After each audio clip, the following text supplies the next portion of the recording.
But Nigeria has been it's just a failed state, has been deteriorating by the second. Yes, that does seem clear. And it's an excellent sign, really, to get that invitation from Trump, because Trump, of course, has very clearly set out a path since he's become president again of trying to establish a new order in the world, not a new world order, which is what the other people are all about, but a try to end some of the madness of the United States giving aid to failed terror states such as the government of Nigeria and the Palestinians and so on, and instead aiding genuine struggles of indigenous peoples for independence. And so I hope that that will be followed through by this administration in terms of genuine support for the struggle of the people of Biafra and aid for them to be able to establish their independence. What do you think of the prospects, however, on a more negative note, unfortunately, of a war starting like the war that took place between 1967 and 70? Thank you so much, and I thank you for that comment. Where the expectation of Biafrans is we get the support from the United States of America, and again, we already see some signs to that, and we are very, very happy at where we are right now. In the area of the war breaking out, or what happened between 1967 and now, I have to let you know that is a different scenario right now. So many things have changed in the area of the information that the world have right now on what Biafrans went through between 1967 and 1970. There's a lot of awareness right now that's being created by Biafrans all over the world that we all need to go home and develop our nation. Unlike in the past, where there is suppression, there's limited information of what is happening inside the Biafra territory.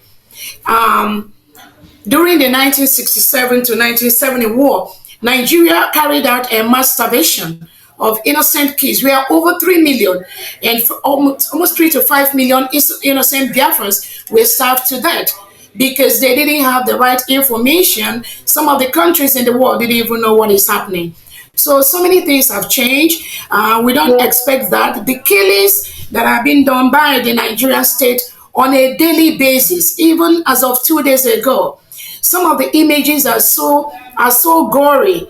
And when you see the pattern of these killings are patterned after jihadism, after the terrorism, because Biafrans are by nature very, it is difficult for Biafrans to spill blood. But what happens is that the delegitimized Nigerian governors that are occupying the Biafra territory in the southeast and south part of Nigeria, working collaboratively with the Nigerian state, they ship all these killers, all these mercenaries into the Biafra land. So the world has more information right now on what is happening in Biafra territory. That is why the way we are going about it right now is definitely going to be different from what obtained between 1967 and 1970. I certainly hope so. And in conclusion, what would you say to the Christians and other people of goodwill around the world about the struggle of the people of Biafra today? Thank you so much for that question. Christians in Nigeria are begging to leave. We are begging to leave. People are attacked in their homes with guns, with AK-47, with machetes. People are butchered while they are sleeping. Innocent children are butchered. Women and girls are raped in the bushes.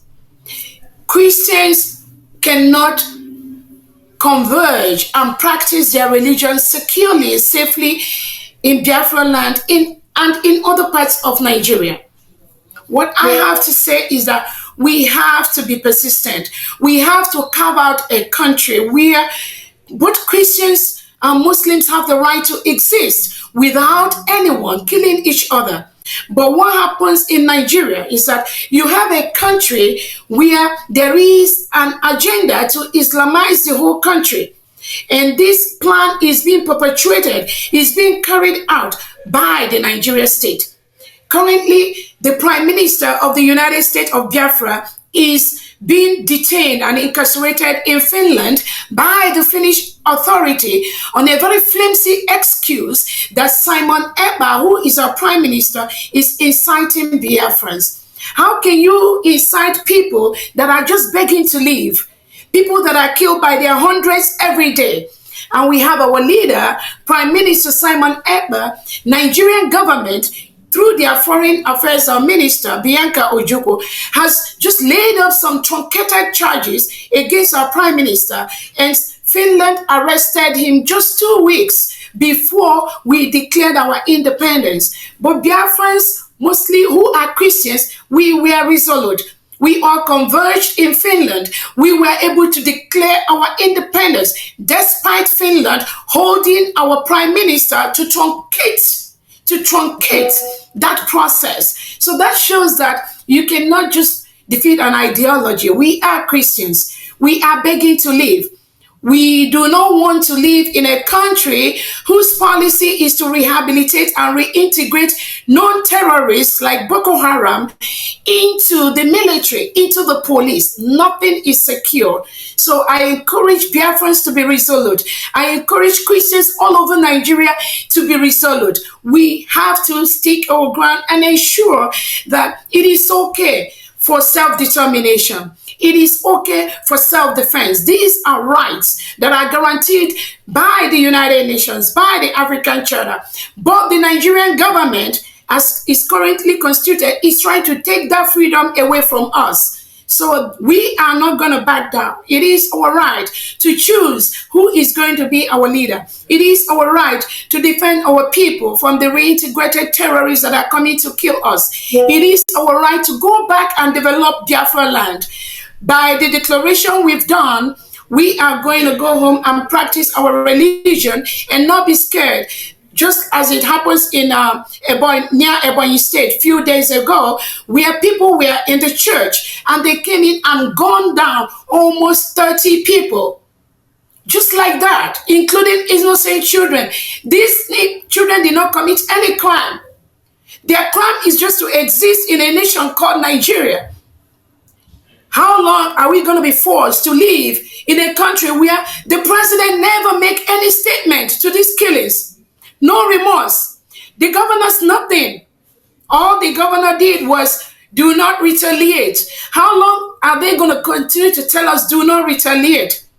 And we are massacred by the day, by the night. So we are pursuing the course, our freedom to self-defend our land, to self-defend our people, using every legal available means to ensure that our people are not murdered every single day. Excellently stated, and thank you.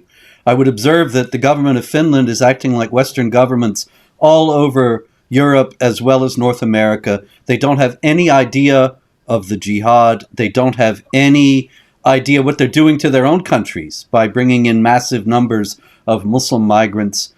They will be facing the same thing that Biafrans are facing today in the future because of their short-sighted actions. And so I applaud you and thank you for calling upon Christians, upon Biafrans, upon all free people to be resolute.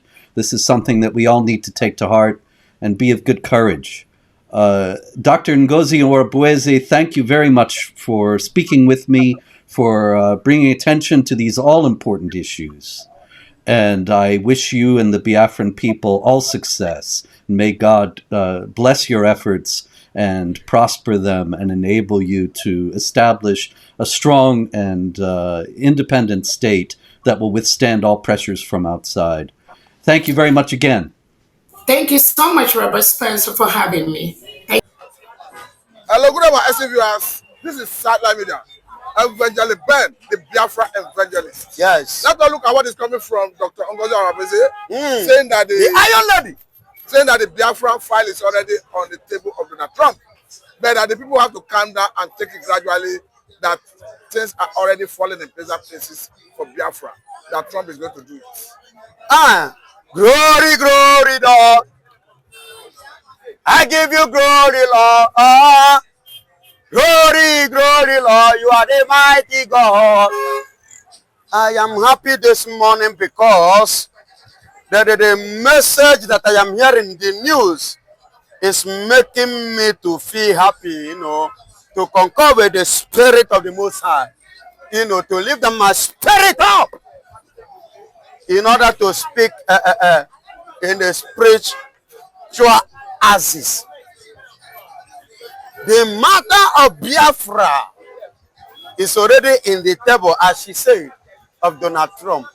And I remember in the past years, Donald Trump issued a serious warning to former president of Nigeria in person of Muhammadu Buhari that the rate at which his government is taking the life of Christians, they should stop it. So, and I believe now, with what has happened even in Ebonyi State recently and currently, that is already trending all over the world, that Trump is the time for him to act based on what is already on his table even before now.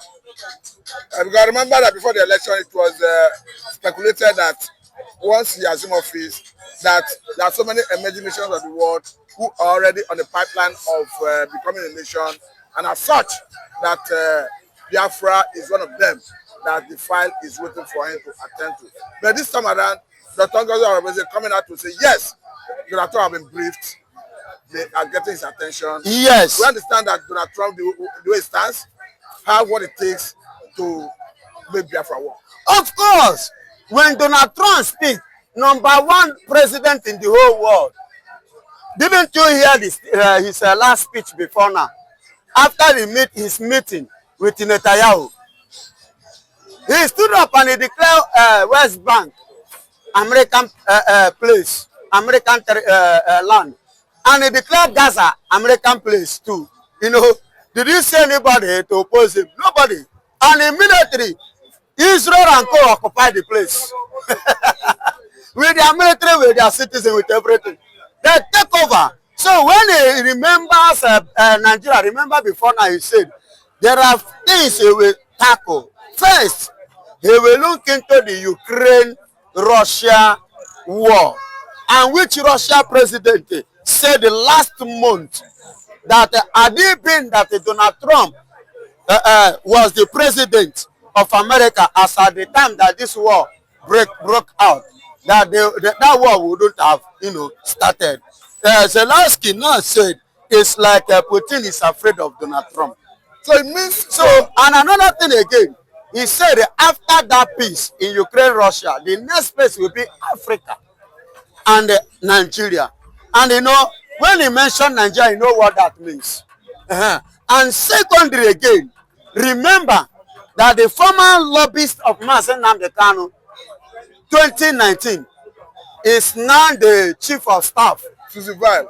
Susie Vile. Staff to Donald Trump. Currently now, you understand, was one the lobbyist, and is now the chief of staff of Donald Trump. Currently now, are you not telling me that he will not, at least with influence and the presence of that woman in his cabinet? Look at the position. Do you know what it means to be the chief of staff? So your own estimation, that woman is playing a role. She is playing a linking with Ngozi Orabueze. Give attention to Biafra. Definitely. So paving a way for Ngozi Orabueze to penetrate into Donald Trump office, even to why not? In fact, they are even having some secret one-on-one call. She hold Donald Trump's secret code number, which you don't have.